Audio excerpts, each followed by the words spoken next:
Yo, good morning. Guido coming at you with a coffee talk. How you guys doing? Good morning, Cliffy, Kedge, Stickler. Pilgrim is busy with family, I believe. He said he may be by, so we'll see if he shows up. I hope everybody's having a great morning. I was walking a lot yesterday, my friends. I walked a lot. I walked more yesterday, I think, than I have in probably, good lord, 20 years maybe.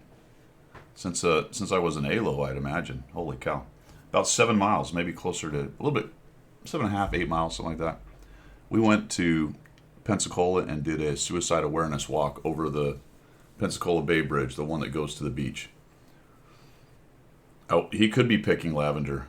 I was not wearing boots, Kedge. Thank God I was not wearing boots. I was wearing walking, I don't know, what are they, not the OCs, the Hoka, whatever they are, the trendy shoes my wife got me. They're very comfortable, I have to admit. Probably cost 14 times what they really should, but they're very comfortable. I jacked my foot up rucking as an ALO. The ball of one of my feet is all kinds of, it's a messed up. Anyway, if I wear boots too long, it really starts to ache. Yeah, it was. Oh, I have to have my own. I had Ons. I had ONs. Ons or whatever. Not my favorite. I like the Hoka much better. I had a pair of the Ons as well. But I walk the dog every morning. But, that's what, out a mile and a half, something like that. So I'm used to walking a bit. And we walk downtown. That's a mile and a half to walk downtown, go to dinner and all that stuff. But this was across the bridge, 3.5 miles across. And then they had a little event on the other side. Had a lady from, I think they're called Save. Something like that. So his fraternity, they have a whole philanthropy week. They call it Viking Week. They do all kinds of events, and all the money they raise, they send to philanthropy. And the one they chose this year is SAVE, which is the suicide prevention / awareness group. So they had a lady there who gave a speech. They had about 200 people, 250 people. It was pretty cool. It was called Bridging the Silence. So the idea was, this is all done by the frat. My son, and he's the vice president, the president, and the rest of the frat guys. ATO is the frat they're in. So they planned this whole thing. So they set it up to be walk across the bridge in complete silence. 2 by 2. Everyone just walked across. And I was towards the back. And people kept coming by, and they would, give you the fist pump or high five, but they wouldn't say anything, which was cool. I'm like, oh, how do they know? And then I didn't realize that the boys had thought of that. I had signs at the front of the line that said, silent march for suicide awareness. So as people went by, they knew what was going on. I thought that was pretty good. And then I was concerned a little bit because I was asking, do you have permits? Have you done all this stuff? Do you have are you going to have, a tent out there? Is there going to be food, like water, bananas or whatever? And they had all that stuff set up. And then I remembered that these dudes, holy cow, they host some insane raves. One time they got this DJ from Europe somewhere, some Norwegian guy. They flew him in to DJ. And he was showing me some pictures from these raves that they throw down there. I'm like, see, these are professional. They have security. They have all the, because they're young, so they know how to set up all the internet sign-ups and ticketing and all that kind of crap. Yeah, absolutely, Cliffy, 100%. Yep, and they just keep it going, and then they add to it, as they go through it. So one of the alum actually has told them he will match anything they raise. So they're at about 5,000 or so. And it goes for the whole next week. So usually they pick up a bunch more during the week. So, they stand to maybe get about 10, I guess, and match it to 20, which, if you know anything about charities, even if you bring $5,000, 500 to a charity is a great deal. Obviously, they'll be very grateful. But once you start talking about 5, 10, 15, 20 grand, that's a big deal for a charity. That's a huge freaking donation. Yeah, absolutely. Yep. So there you go. What have I been doing? I've played a bunch this week. Have you guys been playing more? I have. I have a little bit. We've got some streams in the last couple weeks. I'm going to try to keep that going a bit. Kind of enjoy it. A little more laid back, I think. It keeps me from raging because I have to mind my P's and Q's. It also keeps me from typing. For a long time, I was doing really good, and then I started typing again. I got to stop typing. Nice, Stickler. Well done. Well done. I got it as well. I haven't played it yet. One of you guys sent me an insane Windhund game. Somebody did really well with it. Who was that? Or was it on the... Maybe it was on the... I think it was on the Clan doohickey. Sometimes I can't remember if it was in the Clan stuff or it was sent via email. I think somebody posted it on the... Let's see, hold on. Battle sharing, is that it? No, it's not that. Interesting replays, maybe? No. Well, anyway, one of you guys sent me a good one. I think it must be an email or something. Super, super good Windhund game, but isn't it? It's just a kind of a ambush sniper, right? You haven't played since July, Grindel? All right, tell me why. Why haven't you played since July? I mean, if it's personal reasons or whatever, obviously, but game-wise, if there's a game reason. Because I'm curious. I don't know.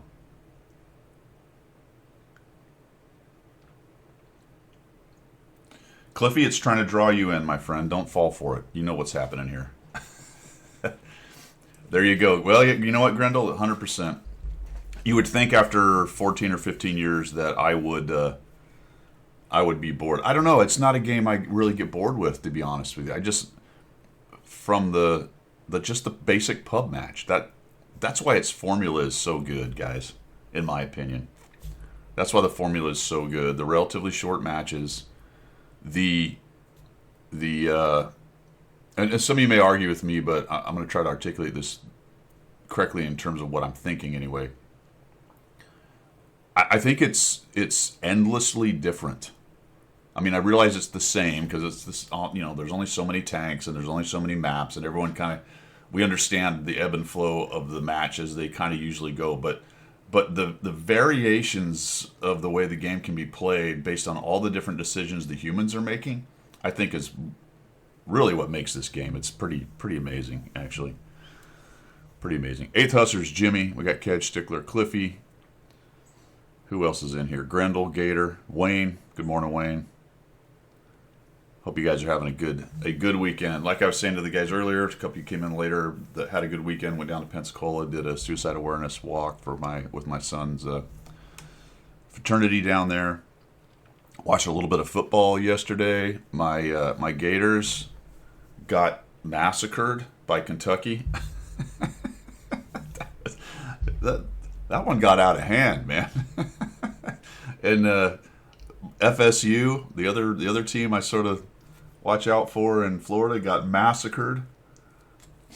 Tough a day for Florida. Did Miami win? I was watching the game, but I kind of fell off of that one. I'm not sure. RNG is frustrating at times, but I think it helped. Well, we've talked about that a bunch, and I've made multiple videos on that.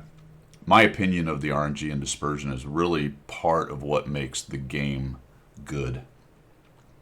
And I know a lot of people will argue because they want more of a first-person shooter idea. You hit where you aim, that kind of stuff, which I understand from a skill-based perspective, at least in terms of moving my mouse around or my controller or whatever I'm using. I get that.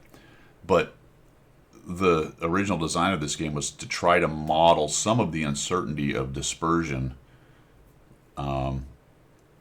in real world. Even though you aim at it, you may not get exactly where you're aiming based on lots of different factors. And of course, it doesn't take in all the factors, but it's got a random number generating idea of dispersion.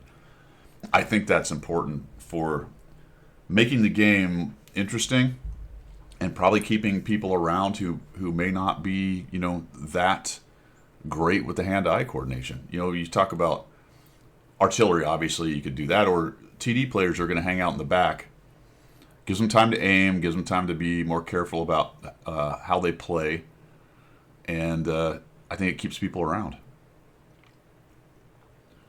Maps are stale except reworked ones, but you always have different teammates and tank. Yeah, Gator. Yep. They are working on the maps. I'm not super jazzed about the events on the maps. It kind of is doing what I really want them to do, which is to change the maps around. But it's a set piece, and it only happens that way. And I realize the timing can be different, and I don't hate it, but it's not the way I would have done it. Good thing too, since I don't have a gaming company that makes billions, huh? Played a few games after 2.0, but the 2.0 games just turned me off again. Yeah, I think the top tier stuff is worse. That's my opinion. I would say the top tier stuff is worse in the game. Tier 11 did nothing to help the top tier. In fact, I think it made it worse. I'm still fine with 6 to 8. Doesn't bother me at all. It kind of sucks that 9 got nerfed like it did. It's not nearly as good as it used to be, but the majority of the time you only see plus or minus 1 or same tiers. So you're still okay. Yeah, but you get a tier 9 going up and against an 11. It's much like an 8 going against a 10 back in the day. That's tough.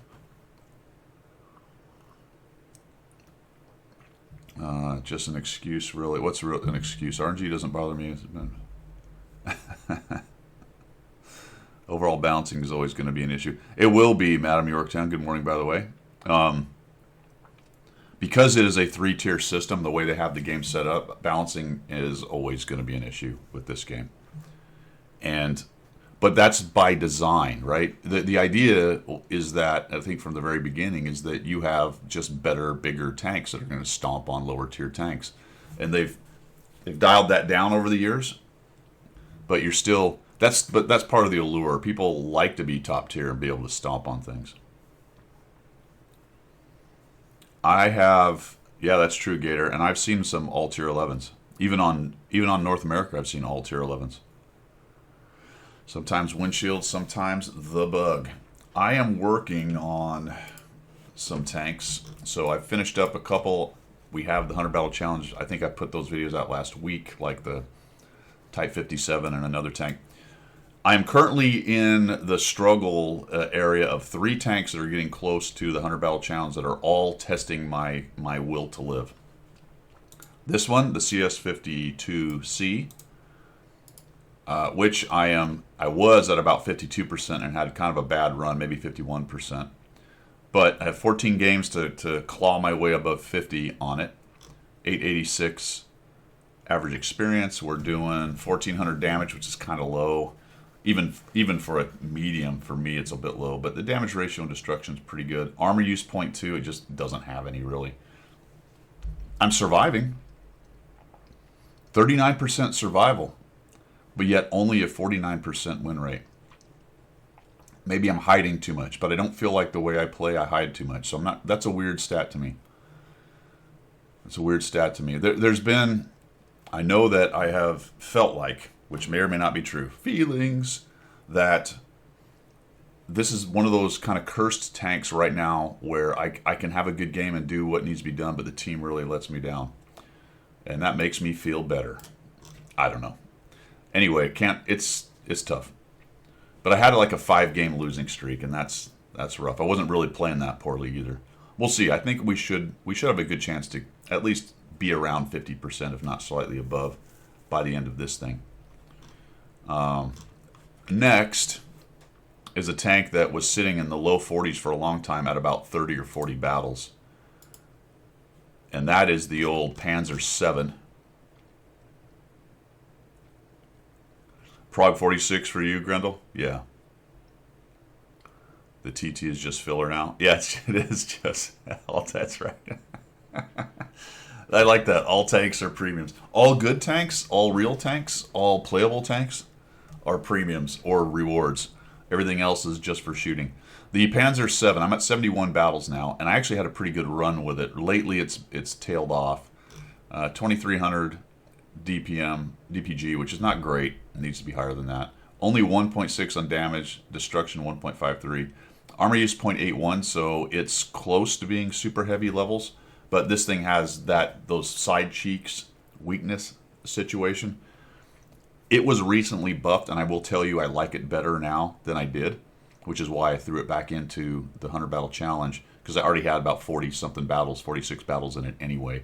so it was close. So I just started cruising along with it. I don't hate it, but it's it's hard to use. You know, rear turreted, the premium reward version, not premium, but reward version of it is much better. We talked about it last week. I can tell pretty quickly if somebody knows what they're doing if I start collecting shots in that rounded back shoulder right under the turret thing right there. If I'm side scraping and I start collecting shots right there, I might as well stop because they're going to tear me a new one if I keep doing that. Good survival rate though, just not a great win rate. It's slow. So end game, sometimes you have a hard time with these big slow tanks. Chasing down guys who are trying to get away, or fighting off a couple good mediums that know how to circle and get around your side. It's hard to deal with in a tank like this. So the carry situation with the Panzer 7 is not easy. Yeah, I was kind of with you on that, Grendel. I was not a fan of it. It just felt like it should be better than it was. I will tell you it's better. I'm not saying it's a great tank, but it's better now than it was for sure. So that one's tough at 46. And then we have this guy, which I actually kind of like at 45%, but the CC1 Mark II, so we're at 45 on that, 853. These are all very similar situations. I'm sitting at, 40% win rates, 60 to 70 or so battles, and can't quite climb up to 50% on them. 1.32, 1.41 destruction, 0.61 armor. It's an assault TD, but not really. It hits hard. It has 4 shells, but it's such a long reload in between. It may as well just be a cyclical. You know what I'm saying? You have to play it that way. It doesn't really have burst potential closeout. For its 4 shots, it is reloading faster than other tanks would with that much alpha, but then it's down for 20, 30, 25 seconds or whatever. So you'll get your 4 back pretty quickly relatively, but you can't really spit rounds down range that. So it's weird. It's a weird one to work with, and its armor doesn't necessarily hold up. So I don't know. I actually have changed. This is one where my loadout may have helped me a little bit. Here's what I did. Here's what I was working with. I had hardening because it's assault and I like to be forward. Got me some more hit points. I had turbo because I wanted to get to the places, and I had IA because it doesn't have great accuracy, and I don't think it can use a vert stab because it's a TD, and it's an autoloader, so it can't have a rammer.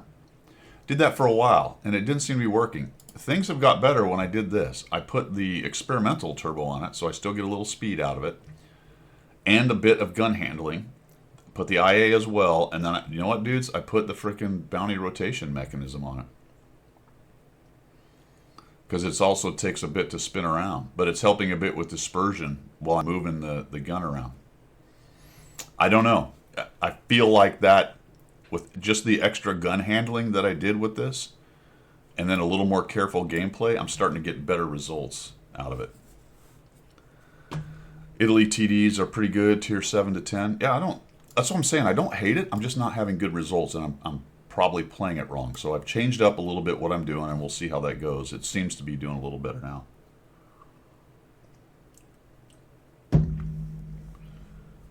Yeah, last Monday was the first Monday in a long time I got the full 750,000 Monday, vault silver or whatever. It's been a long time since I played that much.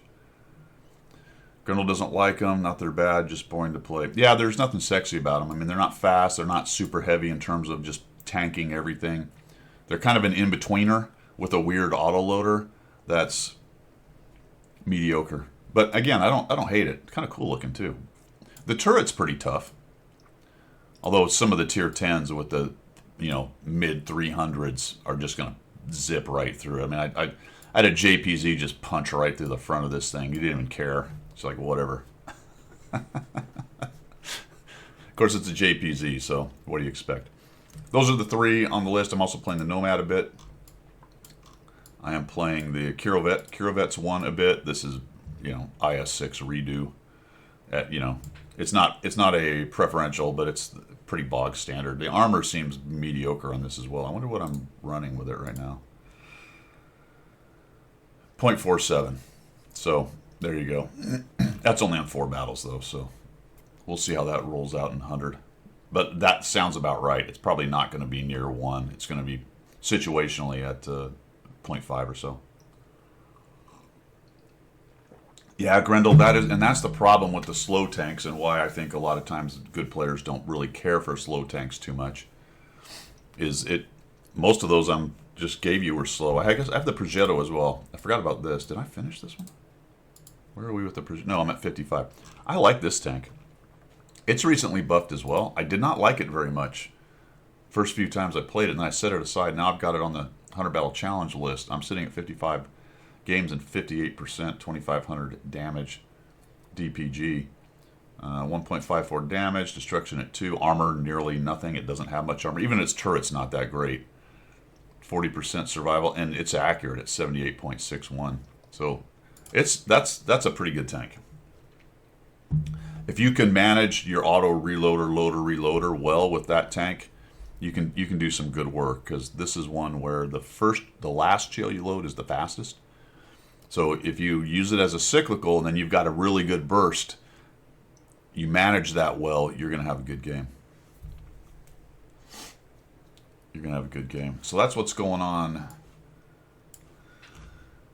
channel news-wise. We'll try to get a gameplay event this week for sure. A couple hours this week, so look out for that.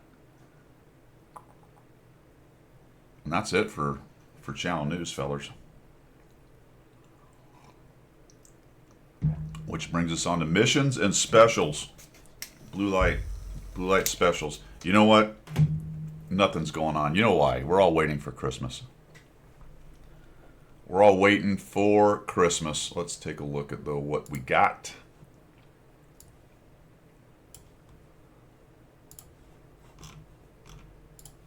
Premium shop wise.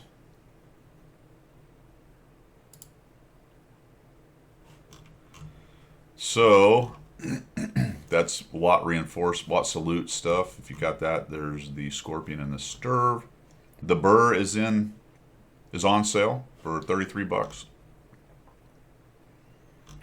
I guess this is attached to Frontline, really. The Type 63, pretty good heavy, is on sale. The T77, it's okay. It's also on sale. Autoloader thing. And that's that. And there's some package. Good Lord, $157. Yikes. What do you get? What are they selling that brings you up to 100? Oh, 10,000 gold. Okay. 6,000 silver. And a bunch of boosters and ×5 missions. Holy macaroni. All right. Nothing on Battle Pass, but there are some things. We'll get that in a minute. They're in the client. Gold-wise, pretty bog standard here. Gold stuff. Vehicles-wise, nothing big here. This is all the standard permanent offers. And that's that, other than styles and OLS stuff. Really nothing going on in terms of the website. However, as you know, we have Walking Dead. So if we go to the store, we go to here. Then we've got some offers for the Walking Dead thing. Remember, and you probably all know this, but you're going to have to go into your Battle Pass section in your client and switch over to the Walking Dead. And if you want the tank, you're going to have to pay more gold and unlock the improved Battle Pass. That's what we do now, guys. Everything is monetized to the hilt. I don't know how many of these collabs we've had in the last 6 months, but it feels like 4, 3, multiple extra Battle Passes per Battle Pass chapter in the last few. Yeah, that was smart, Cliffy. That was smart. The tank is a new one, right? It's some kind of new... Where's Battle? There it is. There we go. It is a H3. H3. Tier 9. That's tier 10.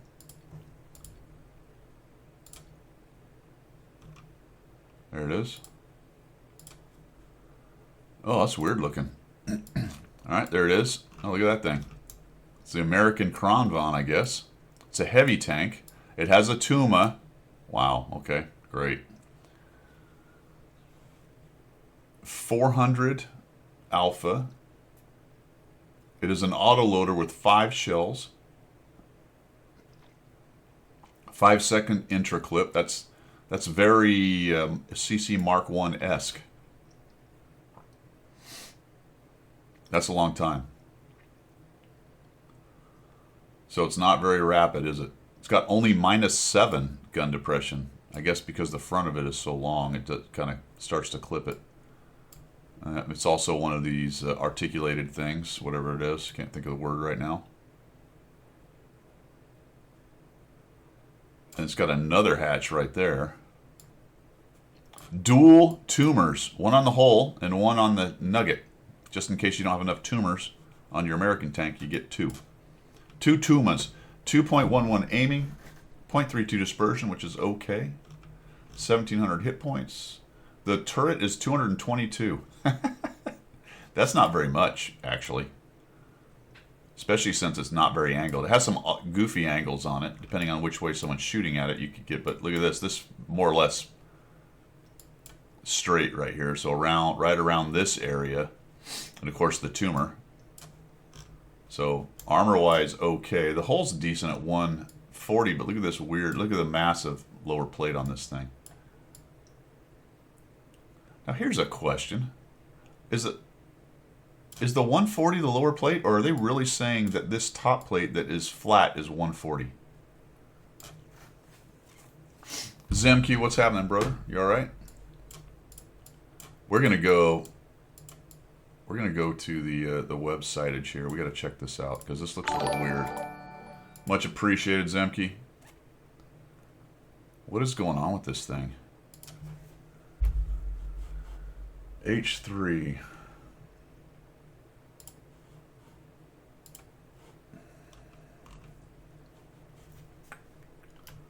Let me rework this a little bit here.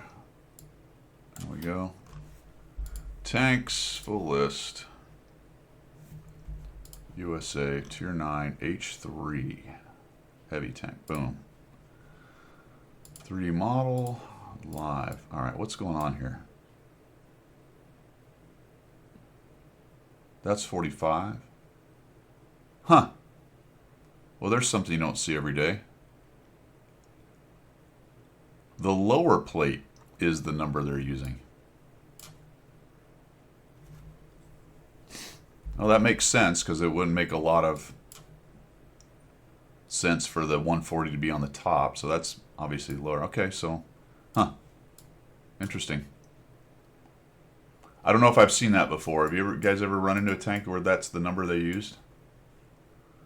The lower plate number? I mean, I guess really technically it's whatever the biggest piece of armor in front of you is, but you know what I'm talking about. A lot of times it's the upper plate that's the thickest, and then the smaller lower plates are always less, but this is all lower plate, so that's the number they've used at 139.7. Why is it 0.7? I don't know. Why not just make it 140? What does that do? I have no idea. You don't see point something a lot. It's strange. This is also, it's a relative thickness. Impacted armor, 209. That's a little bit less up top. 222.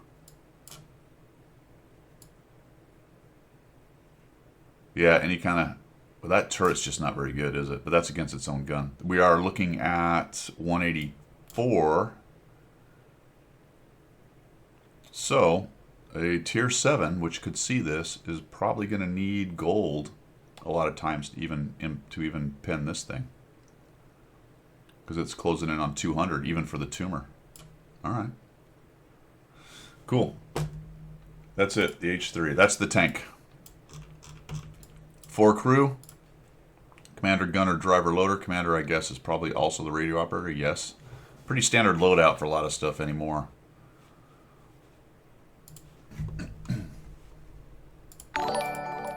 Jimmy K, thanks, brother. Much appreciated. Zemke's been sub for 22 months. The man.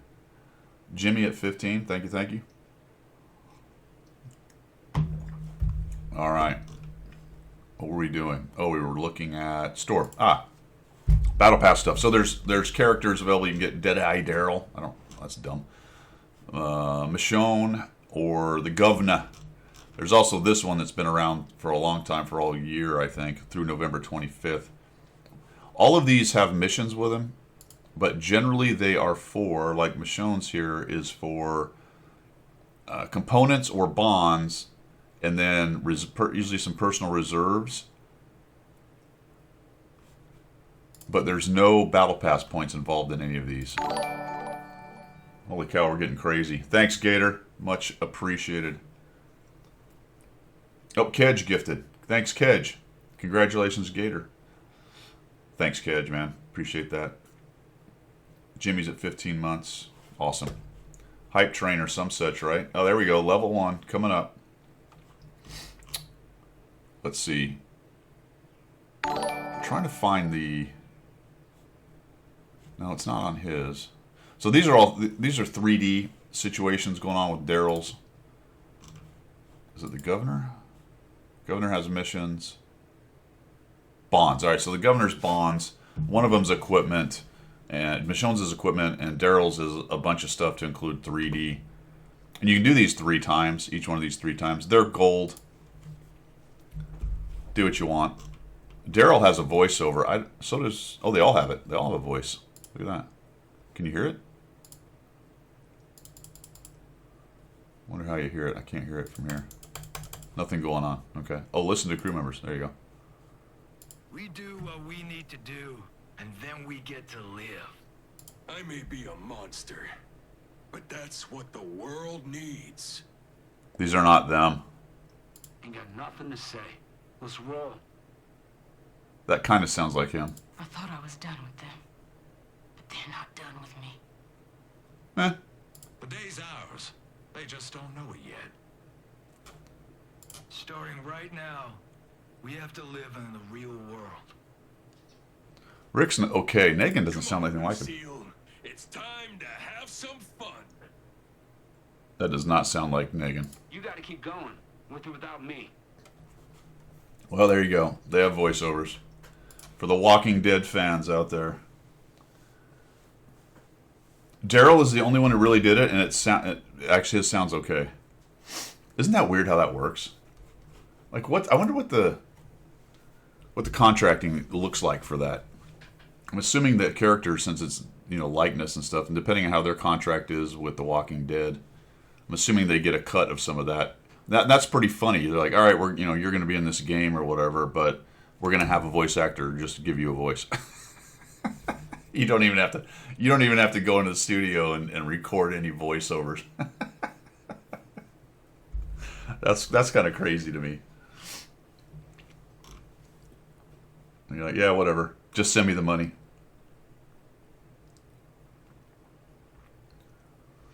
Christmas collab?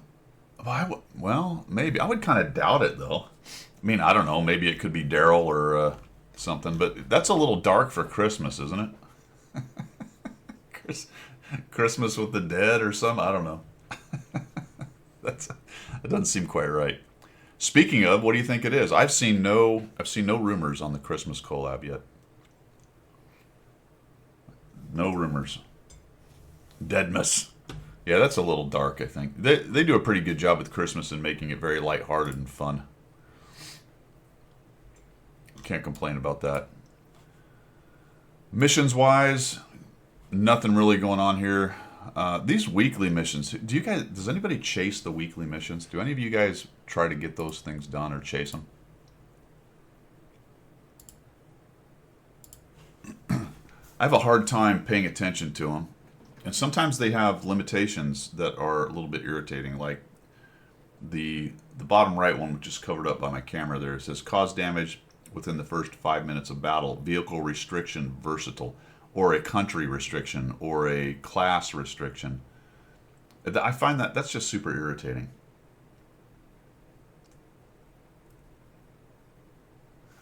A-Team or Scooby-Doo, that'd be all right.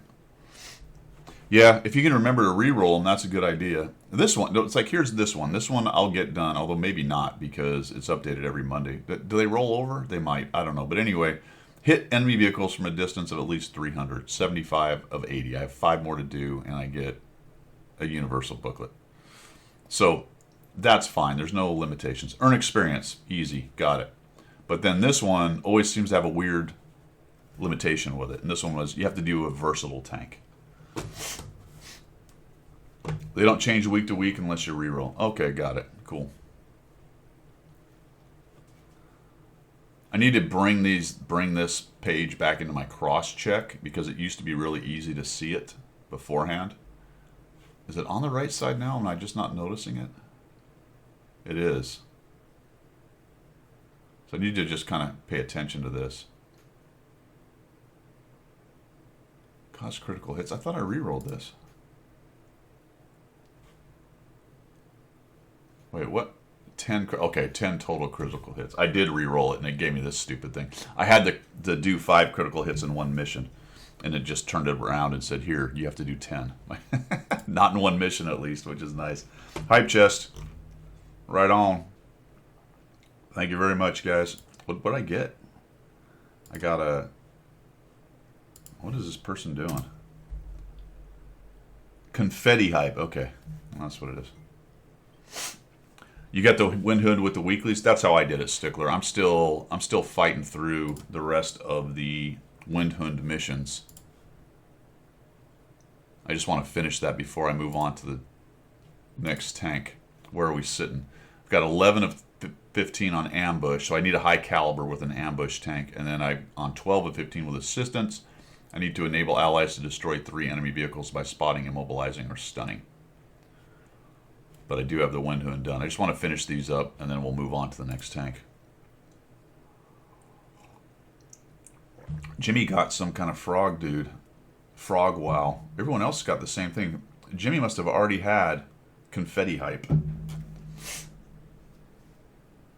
Campaign missions are too hard for you? You probably have done a few of them, though, just naturally, right, Stickler? Does finishing missions do anything for you? Yes. Only that it gives you extra goodies. Down here. So you'll pick up, and if I finish ambush, I get some silver, I get 750 free experience, and I get a universal booklet. Same thing over here on assistance, of just some goodies. Most of these, I would say, over time, for most of us, you would eventually get done.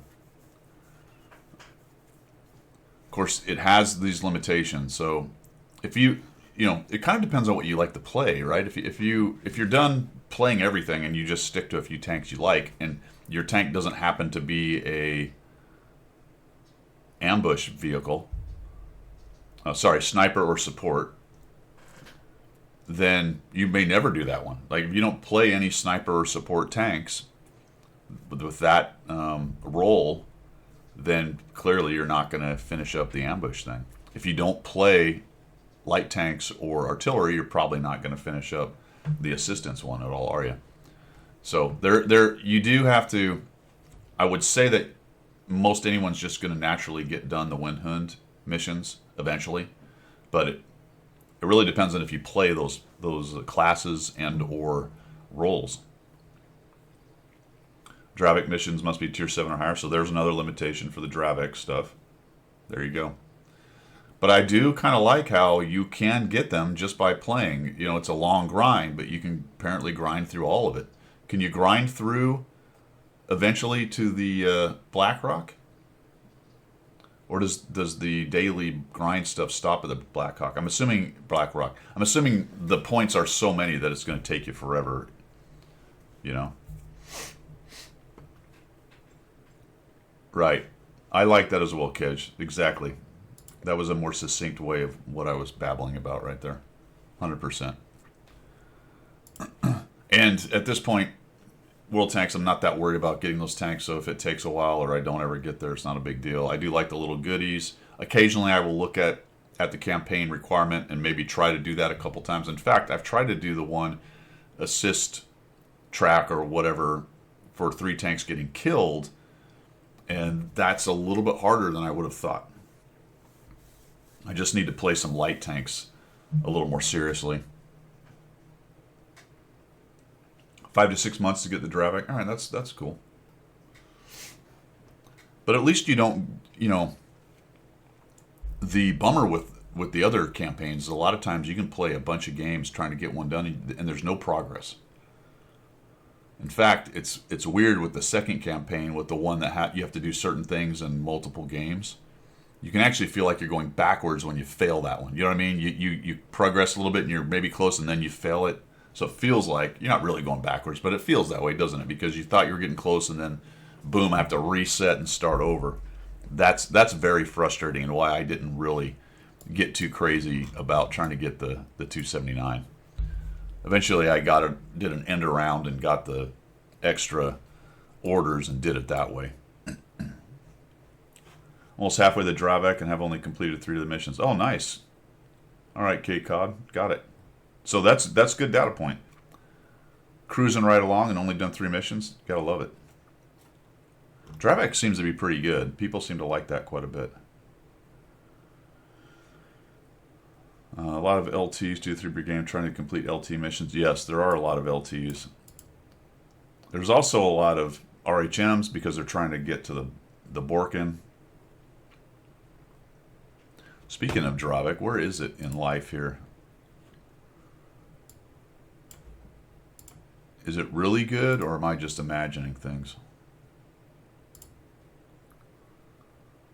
Tier 10. Oh. I don't think I'm imagining it.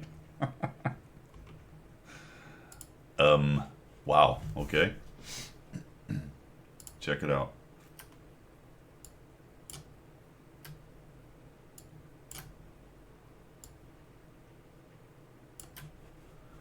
Well.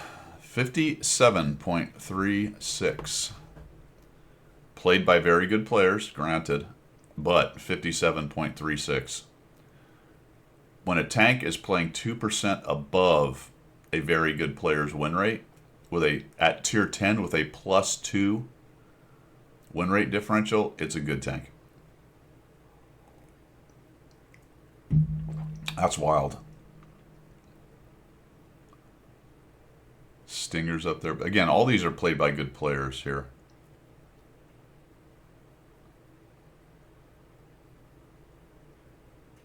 Huh. Yeah, there's the 7201 is the one I was talking about earlier. That's better than the Panzer 7. These tanks are all ridiculous, aren't they? These are insane.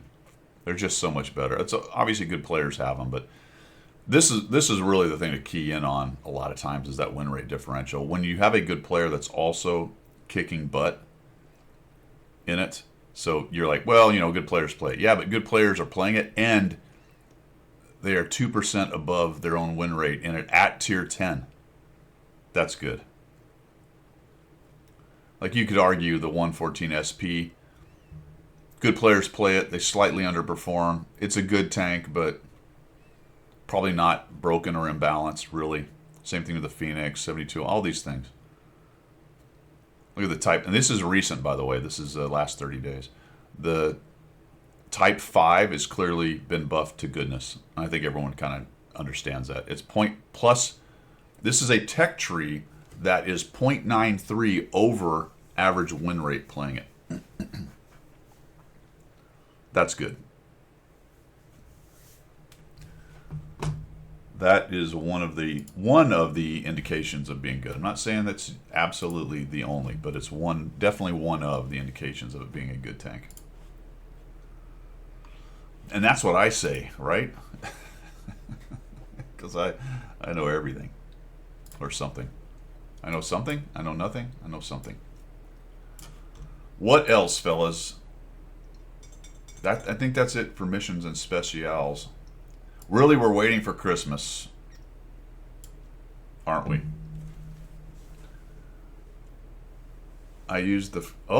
We do have news on what the well-deserved reward is. We'll talk about that in a minute. I used the free line on the Type 5 since I never had any interest in that line, so it was only one I had to use. So I probably won't play that tank because I already have 100 battles in it. I played it back in the day when HE was still much better than it was, where you could actually shoot underneath a tank with its HE round and blast other tanks for 400 or 500 if it pinned. Remember that? Remember when you could take a Type 5 and load an HE round and shoot it underneath a tank and pen the lower, the under armor with that HE round? Dude, that was fun. But that's, I think it's at least 2 buff debuffs cycles ago, or maybe 3 since that happened. Because that tank has been messed around with multiple times. Yeah, Grendel, for 400 to 500 on some tanks, absolutely. That HE round was brutal if you could find a weak spot or get it in there. And you could get that reward where you kill 2 people with HE with that tank. If they were low enough HP and close enough together, you could kill 2 tanks with the HE shell in that. That's probably still technically possible if they were right next to each other. I don't know though. Stickler, you got some money ready for boxes? Fantastic. I think, well, we have some news for when all that's going to go down pretty soon, because this battle pass, well, this chapter's done on the 17th. The overall thing is done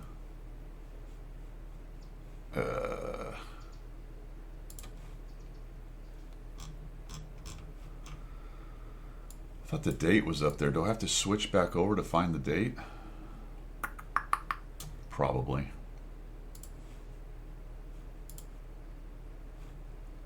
November 25th. So November 25th. So sometime fairly quickly after November 25th, we're going to get the Christmas patch, which I think is probably 2.1. Although 2.1 may show up earlier. Not really sure how they're going to do it. There might be another smaller patch for Christmas stuff after 2.1, but Common Test 1 for 2.1 is out. I don't think they have a date, but I would not be surprised. That's about right. That's about 2 weeks out, so that's about right. That's probably the Christmas patch as well. We'll talk about what's in it here in a minute, but I think it's probably also the Christmas patch. Yeah, the splash radius is so low. Stoic Science, how you doing? Yeah, it's been a while, man. How you doing? Hey, we're going to take a 5-minute break. I need to refresh my coffee, and we'll be right back. Going to subjects du jour. 5 minutes, guys. Be right back.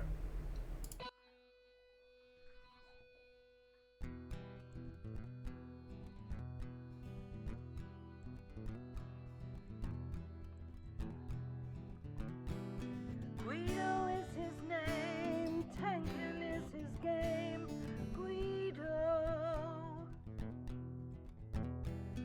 Guido is his name, tanking is his game.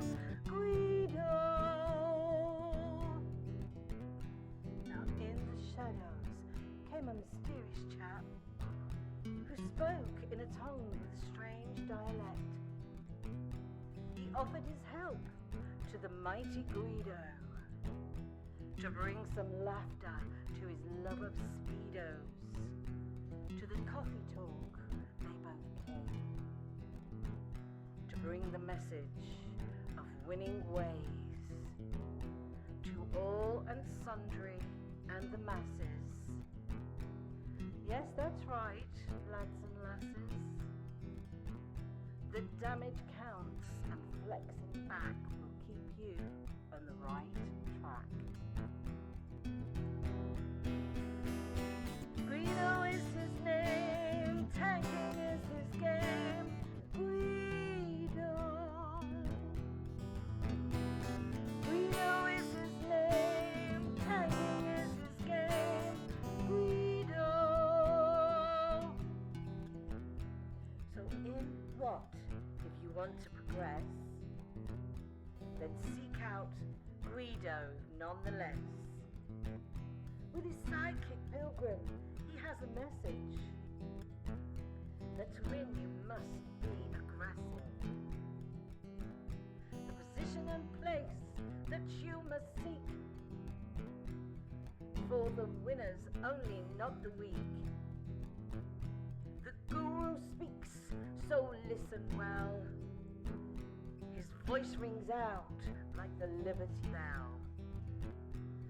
bring you all to Unicom land, or to die hard trying in the sand. Guido is his name, tanking is his game. Guido. Guido is his name, tanking is his game. Guido. To the swamplands came the mountain man to teach his wisdom and pay his due. A man with a name only known to a few. To his followers, his words are true. Guido is the man, big and gruff. He used to fly jets, but now he does the tanking stuff. Guido is his name, tanking is his game. Guido. Guido is his name, tanking is his game. Guido. Alrighty then, we are back. CT1 has advent calendar stuff in it. All right. Well, there you go. Christmas. Christmas.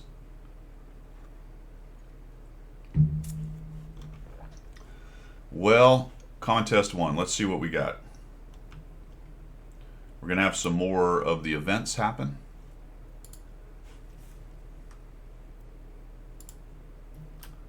On 3 or 4 different maps, I think. So we have Advent calendar. There you go. Well, that's right there. We have interface vehicle screen, added toggles, display crew members, option to hide vehicle characteristics, ability to enable or disable both panels. Okay. Battle results. There's going to be a battle button in the battle results. I'll show you that in a second, so you can go straight to it. Added hotkeys for quick navigation. That's cool. Not sure I'll ever get to that, but that's okay. Vehicle filter shows the number of selected vehicles versus the total number on the account when using user creator import. I'm not really sure what that is. I've got a little better on sorting and filtering on that and figuring stuff out. So I have my playlists are starting to get better as I figure out how to do that. I realize it's not that difficult, but there's some tricks in how you do it to get to the tanks you want to put on your playlist. It's not as straightforward, I think, as I would like, but I can't articulate what needs to change, so we'll keep an eye on it. The random event mount pass looks like it might be good. You know, I was just going to say that one looks like, what's the point? I don't know. Let's talk about it when we get there. I'm not sure. Highway and Ghost Town. So Mount Pass Highway, Ghost Town. This was kind of different. Sound physics simulation with basically it's going to try to take into account buildings and, you know, cliff walls or mountains or, you know, lakes. I don't know. I'm not sure how they're doing this, but diffraction, reflections, transmission of the sounds are supposed to be a little bit different. I don't have my sounds up enough really to kind of hear all this stuff. I know that in the past I've heard some of the really good streamers actually have the sounds, certain sounds up quite a bit because they can hear other tanks and things going on around them, stuff getting knocked down. I don't use that.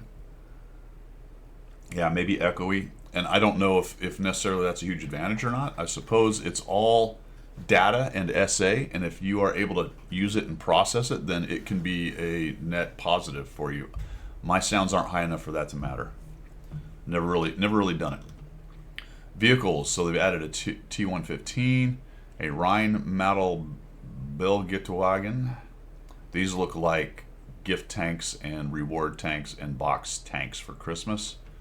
Taurus Cat, Tier 8, Cromwell Applique. So what, maybe one of the Christmas box tanks here. The Taurus Cat. The Saryuta Tier, that looks like a Christmas box tank. The Yavek looks like a Christmas box tank. So that may already have kind of given away the 3 new ones. What do you guys think? Those look like the 3 new Christmas box tanks to you? They're certainly candidates. I mean, I think there's other tier 8s in the files that are probably already there as well, but those are good candidates.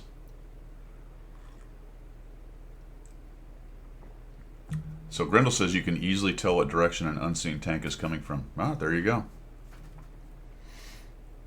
gonna have to try that. Maybe get some like good headsets. All right, here's the random events.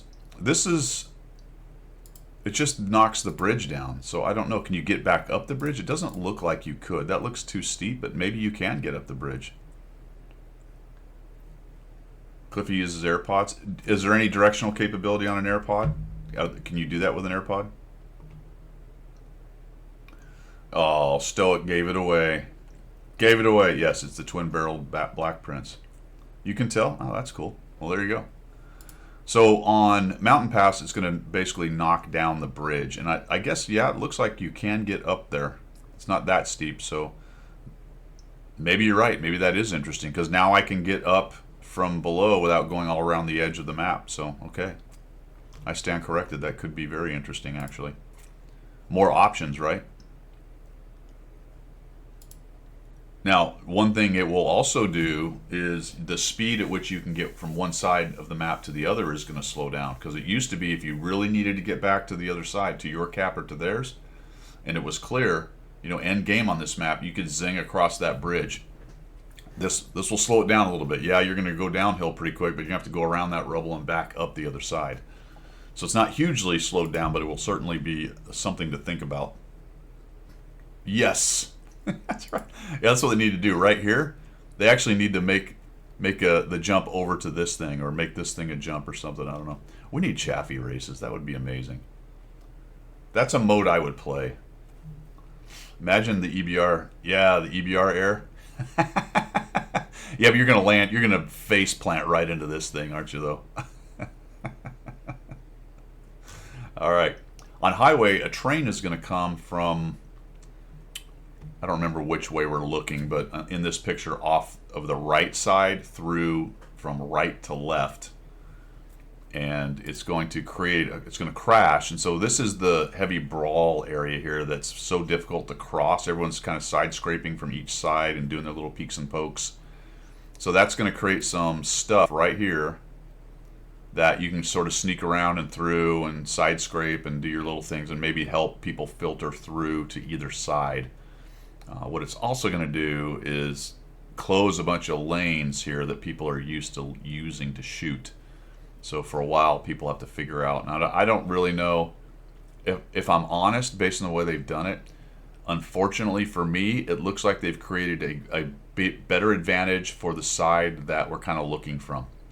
Like these guys here are going to have a much easier time to get in and amongst these trains than the guys up here are. At least from what I can see. So, I don't know. You know what I'm saying? These guys are already kind of in here. And so they just have to kind of zip right into there. These guys are much further back. And trying to get to these to use them is going to be a problem, potentially.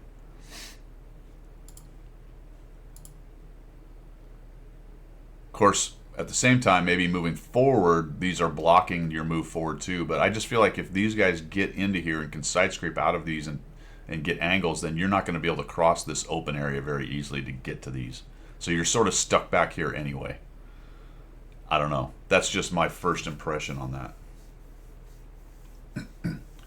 Gator, stop with your common sense good ideas. You got to knock that off. The tornado is dealing with Dorothy over there. All right, Ghost Town. Taking Dorothy to the wherever. Where does she go? Oz. Couldn't even remember Oz. My old timers is kicking in, friends. Old timers. This is going to change the. Now, these are all. Well, this is not really a heavy brawl change. This is just kind of a accessibility change on a very channelized map. This is a heavy brawl change. This is a heavy brawl change. So all of this stuff kind of gets knocked down, and we get some more cover and ways to filter through this. That's interesting. I can't really see. Wow, that takes a lot of buildings down. What am I looking at here? Okay, so that's the corner that this side uses. So it knocks some of it down. This is the corner this side uses. Okay, so that corner is still there. Okay. And their corner kind of is still there. Like a ramp here now, so God knows what that's useful for, if anything. Fills in, it looks like the pit. Although the pit, is the pit still there? Hard to tell. I don't think. I think the pit got filled in.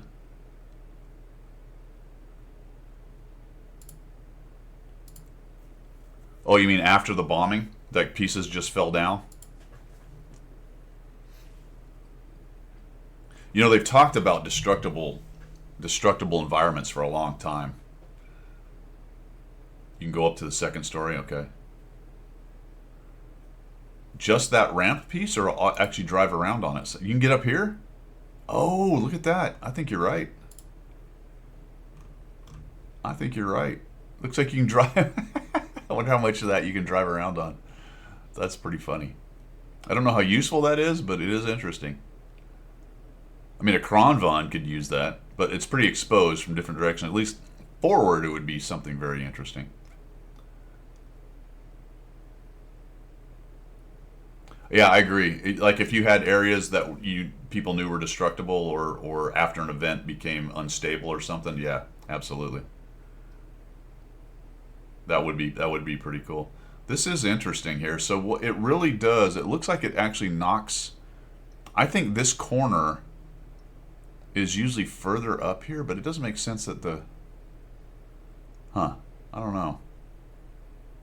I'm having a hard time visualizing. I'm not really sure where the pit is. I think the pit's here. I think this position is further forward, isn't it? Before the destruction? I'm pretty sure it is. Although I don't know. Maybe it's the corner of this building. I don't remember.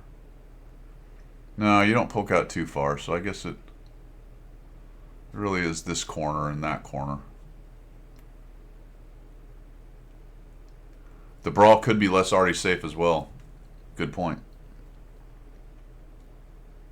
A lot of these things do that a bit. They create more ability to move forward for the heavies, but they also seem to clear out some of the areas for more arty shots. I have seen that. So those are interesting. We'll see. I don't hate them. I kind of wish they were.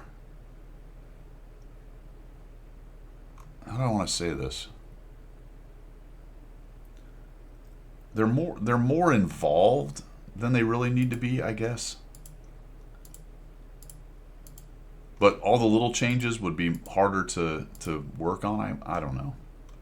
I don't know. My thoughts are not fully formed on that. But I will say this. It's better than nothing. It changes the maps around. It makes the fight a little different. It creates more interest for me. So as far as that goes, sure. All right, the interface improvements. Viewing vehicles, you can now easily switch between the crew. All right, yeah, so what they did is they brought the idea that you can now kind of see the crew at one glance. You don't have to dig into them. That's nice. That's this little situation over here. You get some vehicle stats over here. So you click on that, you can deal with that. Or you can have both. So that's cool. That's nice, because what they're talking about is if you go to, I don't know, let's just call up one of my...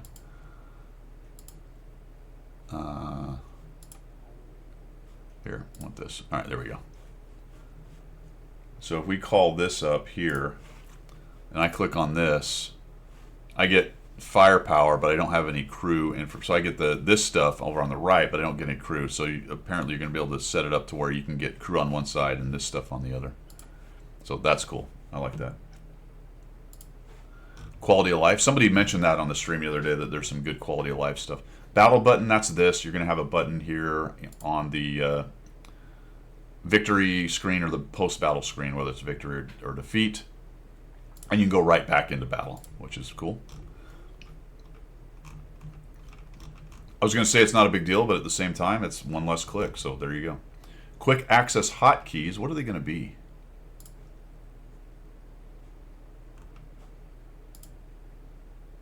I can't read it. Unfortunately, it's too little for my eyes. But there's going to be a hotkey, so you can go straight to things. Which, there you go. For those people who like hotkeys, and then the sound physics simulation thing, as mentioned. Feature may slightly increase system load, but the improvement in clarity and spatial accuracy is well worth it. Okay, sure. And the Advent Calendar. Advent Calendar, Common Test 1. Check back, start testing, blah, blah, blah. So we'll have an Advent Calendar, at least we know that is coming. Very cool.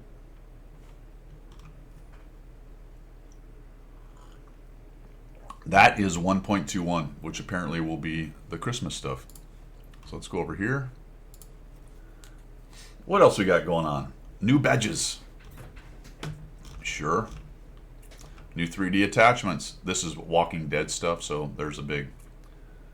What did they call this? They called this the Walker... what did they call it? Walker something. Survival gear. Walker lure system. Survival gear, supplies, machine gun, and a walker containment locker. So I guess it sort of moves. There's a walker in there. Okay. These are the missions we looked at. There's actually a free thing in there. For science, looked at it for you. It's a decal and an inscription, and they are not sellable. So if you want them, get them. They're free. They're in your store, in the client, in the store section, under the Walking Dead button there, or the Battle Pass one. And they're not sellable. So if you don't want it, a few more things garbaging up your inscriptions and decals, don't get it. If you want them, get it. That's RU stuff. All right, so now we have the Ogar, which is a tier 9 Czech medium tank that does everything. 350 alpha, 8.7 reload, 0.34, not super accurate, -8 degrees gun depression, 50 kilometers an hour, yada yada. Then you have this thing, which is also Czech, and it's got the super speed thing going on. It does 50. Oh no, that's it. Is it this one has one? This has the gas turbine. Never mind. The Ogar has the gas turbine system. So it will go up to 65.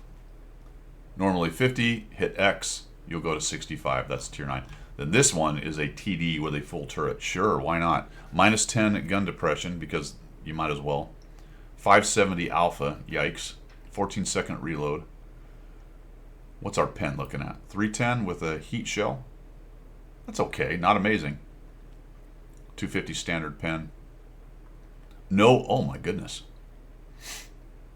Boy, am I reading that right? 25 millimeters? Oh, this thing's going to get munched by heat. How do you make a turret like that that's only 25 millimeters? That's crazy. Okay. Wow. Big stick, glass cannon, does 50. Has a turret. Wow. Can play as a sniper TD, a support medium tank, or anything in between. Yeah, because you gave it everything. You gave it everything. Jeez. Just get. How do we want to make Czech TDs? Well, just make them do everything. They're going to be fast. They're going to do 570 alpha. They're going to be accurate. They're going to have -10 gun depression, but we just won't give it any armor. That way people will really like to hide with it. Perfect. Well-deserved reward is the Black Prince 2. That's the double-barreled Black Prince. That's a tier 7.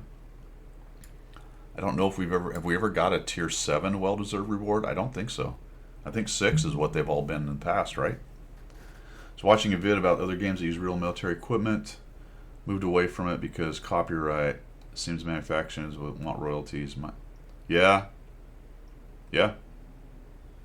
Isn't that weird? I mean, it's not weird. I get why they do it, because everyone wants their slice of the pie. There's so many games that use all the historical equipment, though, right?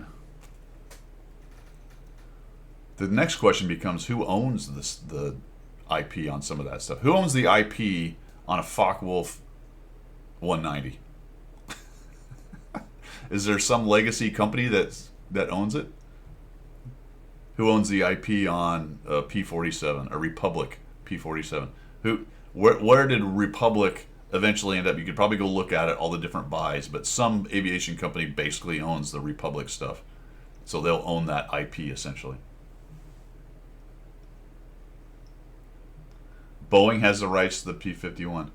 Grendel, I think generally that's correct, but it sounds like people are sort of moving past that and attempting to lock down the IP on all those old...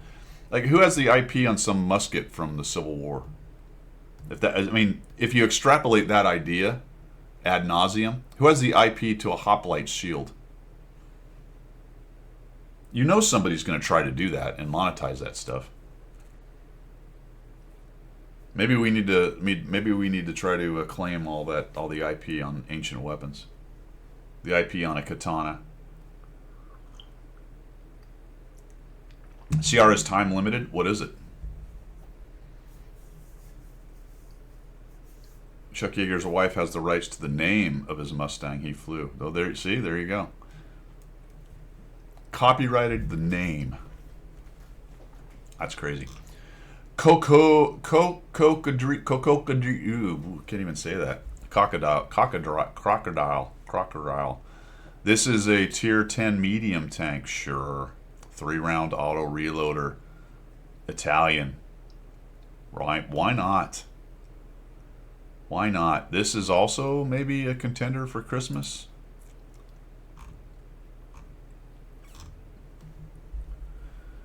Or maybe it's a Clan Wars, one of the next Clan Wars things.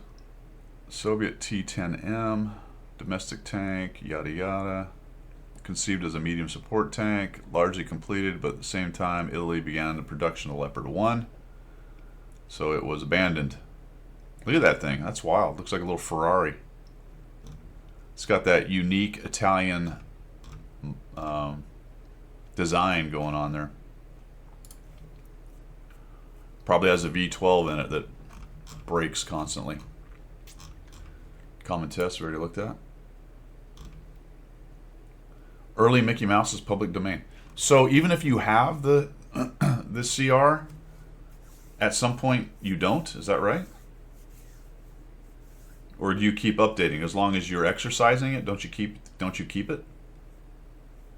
Extend the copyright, right, Grendel? There you go. So that's not as straightforward a process as I would have thought. I would have thought if you were actively using the content, then that would be pretty easy to keep the copyright. I'm not that obviously familiar with copyright law. Clearly. We talked about that. Crocodile changes. Walking Dead, we talked about. There's one other thing I wanted to look at here. Oh, here it is. Ares 90, leak of a future tech tree. This was interesting. The new tier 10 tank, the Ares 90, has been spotted on a popular professional website for artists and 3D modelers. Now, how did it get there? Did the 3D modeler lose his mind and post it there for some reason? Is it... I can't wrap my mind around this. I've never heard of this. Have you ever heard of this, of it being leaked through that way? Anything being leaked in World of Tanks through this particular avenue? Maybe it's common and nobody has really said it, that's where some of these things come from, but I found that to be really interesting. Person who uploaded it is the developer and designer of the Watt 2.0 hangar.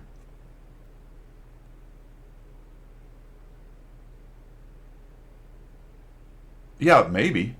But wouldn't you expect that to be under NDA? Like, as in you're not supposed to do that? This is a Concept 5 though, so where are they seeing this? Ares 90, there you go. Look at that.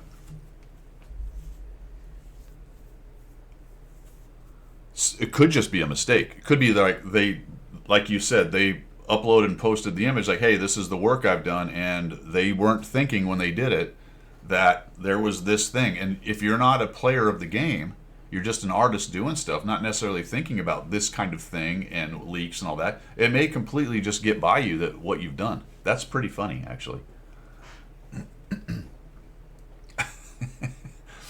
And it looks like, I think they're getting the idea that it's a tech tree tank, because I think it's not a tech tree, or it's not a premium color, right? It's just the standard.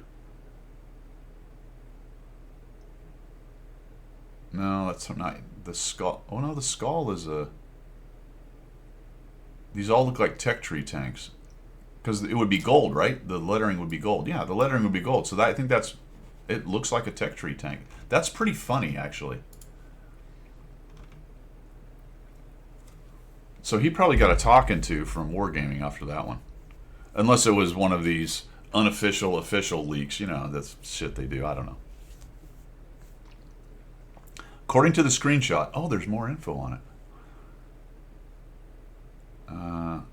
MTX mechanic. The tech tree top of a new American medium tank branch. Screenshot summer 2025 when the tank still lacked a proper small icon. Although it's not 100% confirmed to be a tech tree vehicle, it most likely is. I think based on the color that they're looking at, but who knows? It could have just been an early placeholder. I don't know. Name Ares doesn't match. Somebody in the comments actually said, I try to be careful with comments on this website because sometimes they get spicy. It's an HSTV-L mounting a 90mm instead of a 75mm, meaning it's a light tank. So it looks like some kind of possibility, an American light tank, a tier 10, top of the tree, top of the line, wheeled tank. I don't think this shape has much to do with it, to be honest with you. That we've seen that thing before, and I don't think it necessarily is the thing that's underneath there. How did they get that info on the screenshot? I don't see anything like that here. Huh. I don't know where they got the data. Maybe there were more screenshots or something. I don't see anything there that indicates all that stuff. Kind of interesting though, isn't it?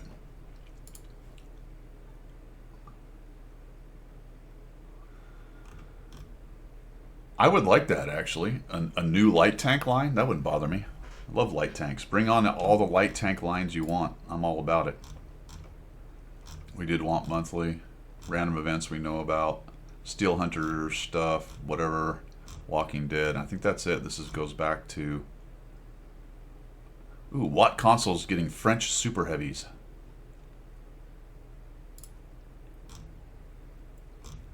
I think that's it, guys. New Year update 2.1. Oh yeah, they did have release dates. We talked about this last week. So November 26th looks like. So 25th, Battle Pass done. 26th starts. At some point we'll get the well-deserved reward. They'll bring the Advent calendar on, and then in the first weekish, usually, something like that. Maybe at the very beginning of December. Then, no kidding, the Christmas event will start, and then somewhere in there they'll start selling boxes. So it's kind of a phased-in thing where they have several different things going on before we have the full-blown Christmas garage, and we can all spend our hard-earned dollars on boxes. I was trying to remember, did I have to buy boxes last year, or did I get free boxes last year? I don't remember if last year was my last one or the year before. I want to say maybe it was the year before. I think I've been a non-CC for a couple years now, actually. First one that comes to mind are German ones from World War II. Ho freaking ho. Yeah, those German Scout SDZs and stuff, or whatever they are, those would be... I wonder why those aren't in the game, actually. Might be hard to get to a tier 10. I don't know if Germans really had many wheeled tanks, Cold War kind of versions. But there are certainly several wheeled tanks that could be players for German wheeled tanks. Yeah, that's right. VW has the copyright. A VW with an autocannon on it.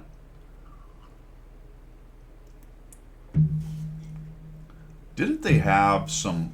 I think there might be some of those in the files. I think they talked about, at one point, a couple of those German ones from World War II. I may be misremembering. Here's why I'm sort of excited about getting past Battle Passes. I can get back to my AMX ELC 901, which I love this thing. I have 69% win rate in 39 battles, almost 1,000 experience a game. This thing's a little monster. Really like that tank. Yeah, they would, especially if they put a premium in there along with them. If they did a line of German wheeled tanks with a premium,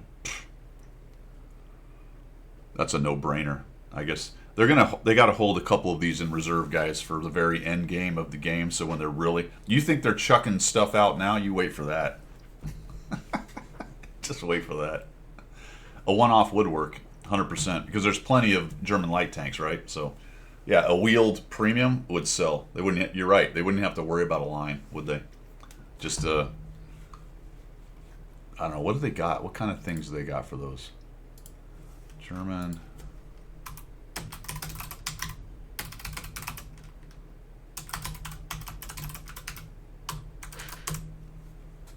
What do we got?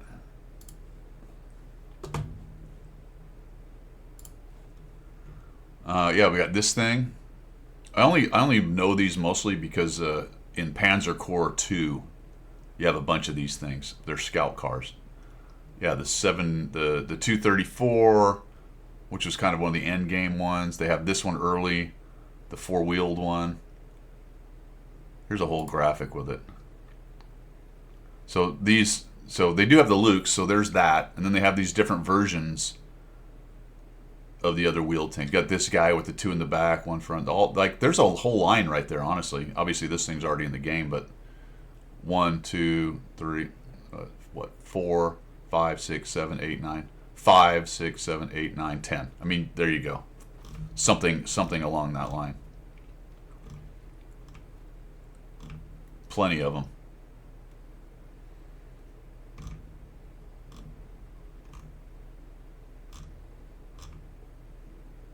Yeah, they had a bunch of these things.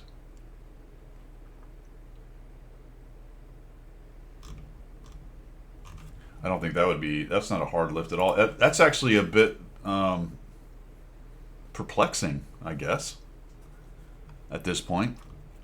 They're all armed with cannons. They seem to all be right up the light tank alley in terms of how this game is played and what vehicles are used for what. So that's a curious thing, my friends, why they haven't done that.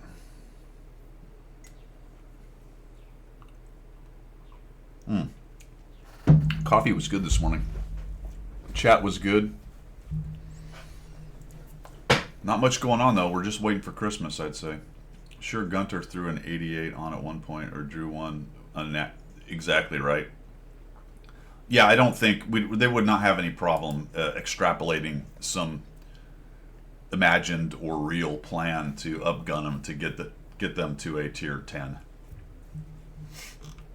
I don't know, why do lines have to end at tier 10?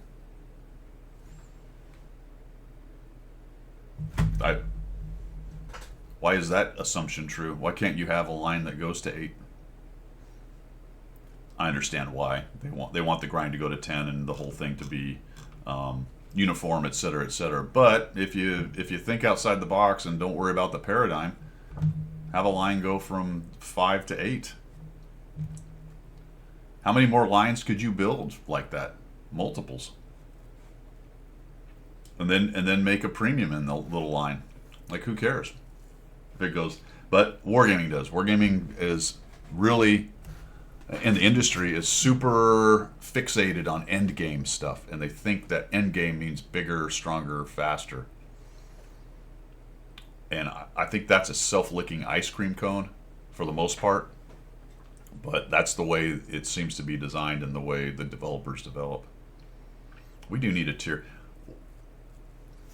I think maybe endgame, they might throw out a premium tier 8 artillery. Dude, that would be amazing.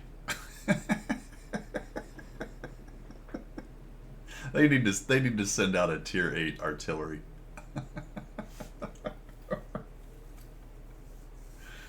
We need that. We need a premium tier 8 artillery. Just do it, Wargaming. Just do it. And give it some kind of, I don't know, stupid mechanic that makes it good. Maybe it uses the old HE. I don't know, something. The tiers would flow, man. It would create some fantastic controversy. Wheels, rockets, 4-shell clip. Yes, and it can go to TD mode where it becomes TD accurate, not just shooting an HE shell. Maybe that's the thing. Oh yes, there it is. The X actually transitions into turning it into, no kidding, more of a TD where you can do the whole regular tank shots with it. That's it. So it's artillery. So there are some vehicles kind of like that. Some of these vehicles that we use as TDs are actually artillery. I don't think any of the artillery we use is actually a TD, but it is the other way around. Some of these TDs that we use are kind of really artillery, or at least siege guns.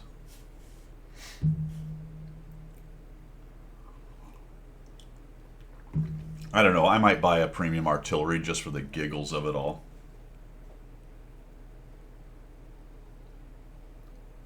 Oh, there you go, Cliffy. I think you're right too, Grendel. They announced that. I don't know if they're out now yet, but you're right. They did announce something where they had a line or some premiums or something that did that.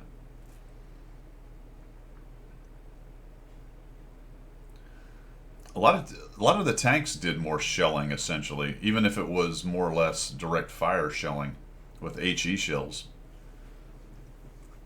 I mean, that's kind of, I think that was the brunt of tank work in World War II anyway, was support of infantry by, taking out buildings and walls and defensive positions and machine gun nests, hard points, etc., etc. Tank on tank stuff might have, it happened obviously here and there, but it wasn't constant tank duels. It was tanks running over strong points. So most of them carried a significant amount of HE for that support job. You had the specialized stuff. You had things like Fireflies and, or maybe Hellcats are a better example of that, that were specifically designed and operated to look for tanks. But I'm assuming they also did support work too when required. Nothing else to shoot at. You had shells and a cannon. You're pitching into the fight, I would say. 75 had better HE rounds than 76. Oh, that's interesting. Yeah. Yeah, the whole idea of this game of tank on tank stuff, as I think Clippy said, the exception rather than the rule in general in World War II. Faux show. Well, guys, appreciate everybody coming by. Enjoyed the day. We'll have to give Pilgrim grief. Did he just message me? No. Oh, nope. I know where he is. Dumb. In fact, I want to also say Happy Veterans Day to the vets out there, guys. That's obviously coming up on Tuesday. That is where Pilgrim is. Pilgrim is on up, what is it called? The Centigraph, I believe. So he's up there paying his respects to the brothers. That's where he is. Yeah, he's in London at the Cenotaph for Remembrance Sunday. Fantastic. I forgot about that. I'm glad I remembered, though. So, in fact, I think hold on.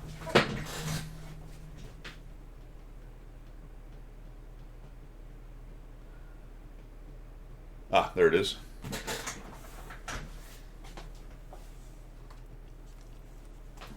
He sent me this a couple years back. It's fantastic. But it's poppy.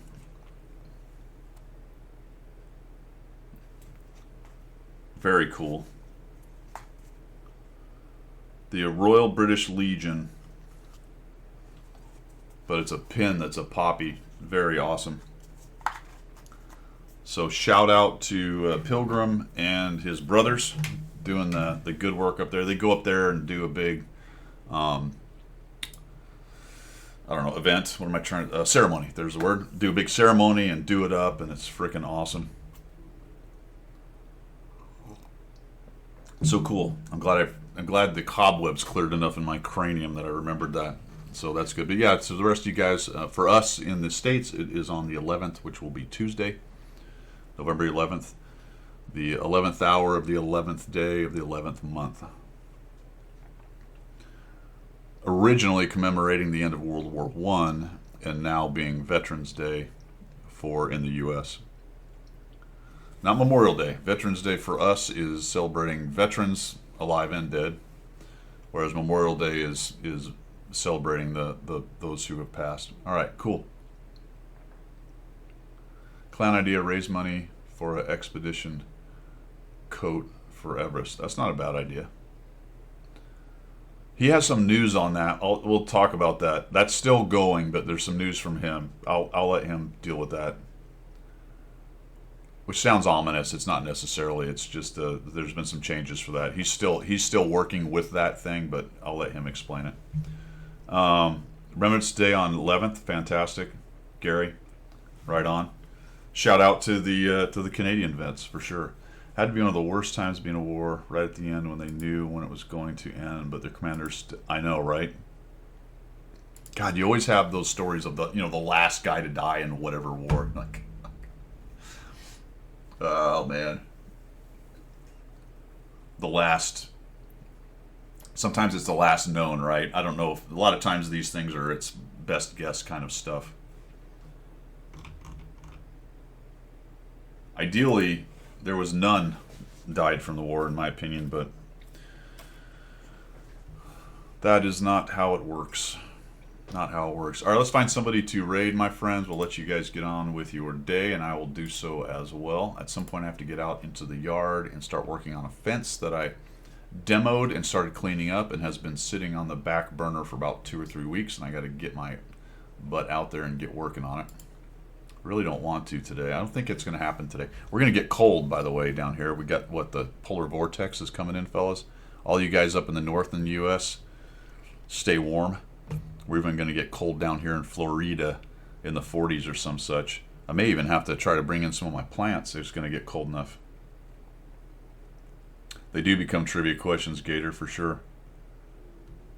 Yeah. My daughter's up in your neck of the woods, Cliffy. Visiting her boyfriend up there. She's trying to come back Sunday, so we're going to see what happens with weather and all that. Cold, it's 34 Fahrenheit or 1 degree Celsius. Yeah, see, we get kind of worked up down here, Gary. We start crying and complaining and whinging. We're not built for that. Also, pipes start to freeze. That's no good. You guys got snow today? Yeah, it's on its way. Right now, fellas, it is 76 degrees here right now. It didn't get any colder than 70 last night. And then it's going to sweep through, and by about 12 hours from now, we're going to be in the 50s and headed down. That's right. 60 is right out, Cliffy. Too cold. It's all relative, isn't it? It's all relative. Remember last year we had all that snow. I showed you guys a picture of that. We actually had 3, 5, 6 inches of snow. Crazy stuff. Anyway, let's find somebody to raid. I don't think there's any drops right now.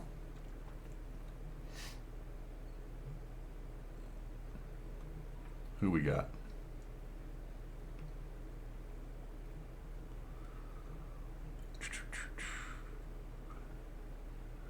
Hey, yeah. Very welcome, Kitch, and thanks to everybody come by, and especially the subs and the follows and all that good stuff. Very helpful to keep the stuff going. I'm kind of trying to come up with some more content ideas in terms of series, things like that. Next week. I don't understand. Sorry. Shut up. My phone thought I was talking to it. What did I just say that made... Oh. She thought she heard the S-I-R-I. Yes, thanks, Cliffy. That's it. I was trying to think of the word that sounded like that. That was it. That's the... Shut up. That's so weird. So weird. What was I getting at? Right. That word. Next week is mid-tier Casemate TD week, which is probably going to... Well, I don't want to say that. A lot of you guys like those tanks. I was going to say it's going to bore people's socks off. Maybe it will. I don't know. There's some great games in there, though. Guys using the mid-tier 5, 6, 7 tier casemate TDs, which is not easy to do really well with in this game. Some really good games. Couple that you guys sent in. Couple I drug off the old interwebs right there. Very interesting, actually, if you're a casemate TD player. So I think it'll be well worth your time to check that out. Last day for OLS tokens. Thank you, Nothing Special. Good information. What he's talking about is go here, go depot, go here on the Homefront supplies, and then go here. Oh, wait a minute. Last day to get them? Must be last day to get them, because this shows 6 days to use them. So, is OLS going on today? I did not know that. Good to know, though. All right. Anyway, if you have an idea of something like that you would like to see me do, go ahead and let me know. Put it in chat, send it via Discord, in-game, whatever. Cool. Still trying to find somebody to raid. Devious Shots, sure, why not? I don't think we've raided him before. DEV. He's devious.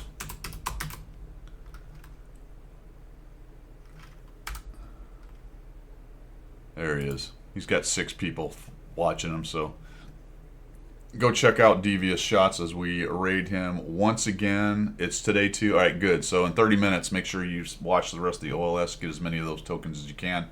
The store is open for another 6 days and some hours. Let's raid old Devious here. You guys have a fantastic rest of your day. Mystery drop today, good. I've never got a good mystery drop. Not once have I got a tank or anything like that. All right, fellas. Have a great one. See ya.